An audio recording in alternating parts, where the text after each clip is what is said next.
Dès le départ, Action contre la faim a adhéré au projet pour mobiliser l'opinion en réveillant les consciences, dixit sa responsable de communication.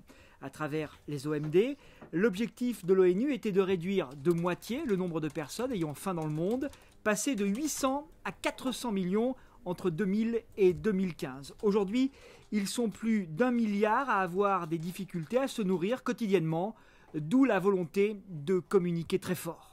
Quel meilleur vecteur que l'audiovisuel aujourd'hui pour relayer en fait des messages comme celui-là. Je dirais qu'il y a un exemple en fait qui est majeur, qui est La vérité qui dérange de Al Gore, qui aujourd'hui aurait pu réveiller les consciences au niveau que Al Gore en fait a pu atteindre mieux que les images qu'il a réunies au travers de ce film-là. Et on connaît aujourd'hui l'impact de ce film au niveau mondial. Donc je crois qu'aujourd'hui il y a un vrai besoin de sensibilisation, il y a une vraie écoute de la part du grand public sur des sujets majeurs, des sujets de développement, des sujets de lutte contre la pauvreté, de lutte contre le sida. Les gens sont à l'écoute en fait et ont besoin d'informations sur ce sujet-là. Chez Babylone, premier site de microcrédit en France, 7200 membres prêtent dans 9 pays dans le monde entier et soutiennent ainsi 20 000 personnes. Sur Internet, les financeurs peuvent choisir et suivre la destination de leur argent, voir au jour le jour comment le soutien qu'ils apportent permet à une famille de construire dignement sa vie sous des latitudes moins favorisées. Cette web communauté est en adéquation totale avec celle du temps presse.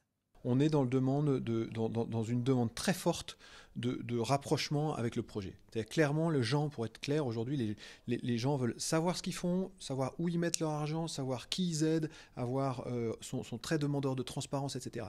Et donc, toutes ces initiatives du temps presse, toutes ces initiatives nouvelles, ce qu'on appelle, nous, le web solidaire, les nouvelles solidarités, etc., toutes ces initiatives visent à réduire cette distance entre le bienfaiteur et le projet. Et ça répond parfaitement à cette très très forte demande qui émerge du public, que ça soit sur le film, que ça soit sur nous. Et donc voilà, on est clairement dans cette logique. Et depuis février 2010, plus de 2 millions de personnes ont vu 8 sur Internet.